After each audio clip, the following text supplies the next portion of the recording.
সর্বপ্রথম হচ্ছে চট্টগ্রাম সিটি কলেজে একটা দেয়াল লেখনীকে কেন্দ্র করেই কিন্তু আজকে যে সমস্যা উদ্ভূত হয়েছে সে উদ্ভূত পরিস্থিতির সৃষ্টি। চট্টগ্রাম বিশ্ববিদ্যালয়ের দেয়াল লেখনী এটা হচ্ছে বিভিন্ন বিশ্ববিদ্যালয় বা বাংলাদেশের ছাত্র রাজনীতি বা রাজনৈতিক একটি কৃষ্টি বা কালচার বা ঐতিহ্য বলতে পারি।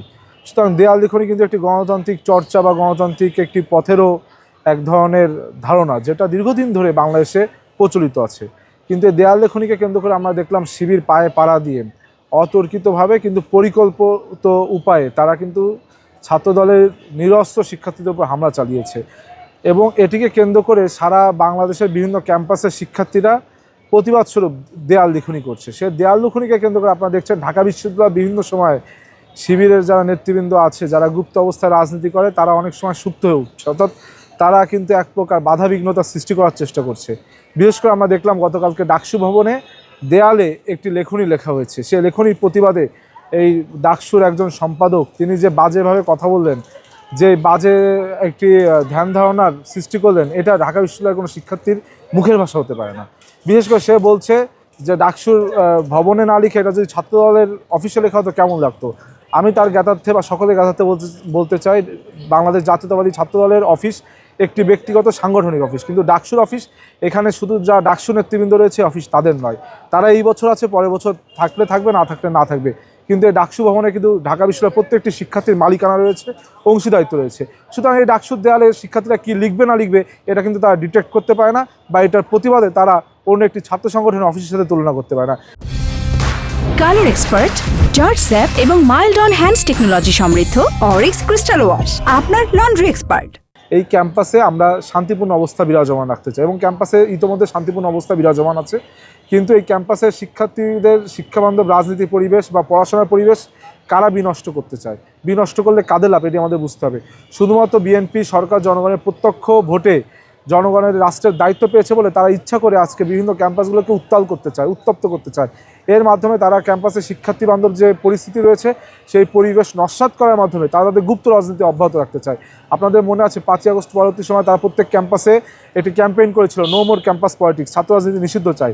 তারা তখন শিক্ষার্থীরা তাদের লাল কার্ড দেখিয়েছিল, শিক্ষার্থীরা রাজনৈতিক চর্চার প্রতি আরও আগ্রহী হয়ে উঠেছিল, যার জন্য তারা সেটি তখন পেরে ওঠেনি। এখন তারা এই ছাত্র রাজনীতিকে কলুষিত করছে, ঠিক যেমনটি 5ই আগস্টের পূর্বে তারা দীর্ঘ 17 বছর ছাত্রলীগের সাথে থেকে ছাত্রলীগের বিভিন্ন অন্যায়কে সমর্থন করে, অন্যায়কে প্রশ্রয় দিয়ে এবং অন্যায়ের অংশীদারিত্ব হয়ে তারা যেভাবে তৎকালীন সময় ছাত্র রাজনীতিকে কলুষিত করেছে, তারা এই মুহূর্তে চেষ্টা করছে 5ই আগস্ট পরবর্তী সময় এই 12ই ফেব্রুয়ারির পর একটি গণতান্ত্রিক বাংলাদেশে আবার ছাত্র রাজনীতিকে কলুষিত করে ছাত্র রাজনীতির প্রতি শিক্ষার্থীদেরকে বিষিয়ে তুলে ছাত্র রাজনীতির মুখোমুখি শিক্ষার্থীদেরকে দাঁড় করিয়ে তারা তাদের গুপ্ত রাজনীতি অব্যাহত রাখতে চায়। শহীদ ওসমান হাদি একটা কথা বলেছিল যে এই জামাত শিবির হচ্ছে একটা আন্ডারগ্রাউন্ড পার্টি, এরা একটা রিমোটের মতন, অর্থাৎ যখন যাকে মন চাচ্ছে তাকে গুপ্ত অবস্থায় রাখছে, যখন যাকে সুপ্ত করার প্রয়োজনীয়তা আছে তাকে সুপ্ত করছে।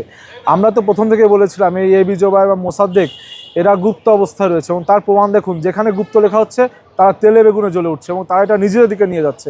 অর্থাৎ ঠাকুর ঘরে কেড়ে আমি কলা খাইনি সেরকম একটি অবস্থা। এইখানে লেখা হচ্ছে গুপ্ত, কিন্তু তারা এটা তাদের নিজেদের করে মনে করছে এবং শিবির তাদের এই দুই মহাবেস্টারকে এখন ব্যবহার করছে, অর্থাৎ শিক্ষার্থীদের বিরুদ্ধে দাঁড় করানোর জন্য, ক্যাম্পাসকে উত্তপ্ত করার জন্য। তারা একদিকে সাদেক ক্যাম্পকে একজন ফেরেস্তার রূপ হিসেবে দাঁড় করাচ্ছে, অপরদিকে তাদের গুন্ডা বান্ডা বাহিনী হিসেবে মহাবেস্টার জোবায়ের এবং এই যে মোসাদ্দেক তাদেরকে শিক্ষার্থীদের মুখোমুখি দাঁড় করাচ্ছে। এটি তাদের একটি রাজনৈতিক কূটকৌশল বলে আমাদের মনে হয়। বর্তমানে আমরা যে ডাকসুকে বলছি যে ডাকসু বডি বা ডাকসু লিডারশিপ যে বডিটা রয়েছে, অর্থাৎ Dhaka university central students union যেটি রয়েছে, এটা Dhaka university central mobs union হিসেবে ইতিমধ্যে পরিচিতি লাভ করেছে। অর্থাৎ তারা বিশ্ববিদ্যালয়ে যে কোনো মবের নেতৃত্ব দেওয়ায় তারা পারদর্শী। শিক্ষার্থী বান্ধব কোনো কাজ আমরা দেখছি না। শিক্ষার্থীদের যে সংকট 7 মাস পূর্বে ছিল, 6 থেকে 7 মাস ডাকসু পেরিয়ে গেলেও তারা এখনও সেই সংকটগুলো রয়েছে, বরং আমরা দেখছি বিভিন্ন জায়গায় তারা মব সৃষ্টি করছে। সুতরাং এই যে বিভিন্ন বিষয়কে শিক্ষার্থীদের সামনে এনে শিক্ষার্থীদের মুখোমুখি ছাত্রদলকে দাঁড় করানোর একটা বিভিন্ন ষড়যন্ত্র, এই ষড়যন্ত্র তারা 5ই আগস্টের পর থেকে শুরু করেছে এবং ডাকসুর সময় করেছে, কিন্তু এখন শিক্ষার্থীরা বুঝতে শুরু করেছে যে এরা প্রত্যেকেই গুপ্ত অবস্থায় ছিল, এরা প্রত্যেকেই ছাত্র শিবিরের অনুসারী, প্রত্যেকের রাজনৈতিক ইন্টেনশন হয়েছে, যারই অভিপ্রায় এরা শিক্ষার্থীদের মুখোমুখি ছাত্রদলকে গুপ্ত অবস্থায় দাঁড় করাচ্ছে। অর্থাৎ তাদের গুপ্ত মন মানসিকতা থেকে তারা দেখাচ্ছে তারা সাধারণ শিক্ষার্থী, কিন্তু তারা আসলে একটি রাজনৈতিক এজেন্ডা নিয়ে শিক্ষার্থীদের মুখোমুখি ছাত্রদলকে দাঁড় করাচ্ছে এবং শিক্ষার্থীরা কিন্তু তাদেরকে ইতিমধ্যে লাল কার্ড দেখিয়েছে, প্রত্যাখ্যান করছে। এটি আমাদের কাছে আজকে পজিটিভ বার্তা বলে মনে হচ্ছে।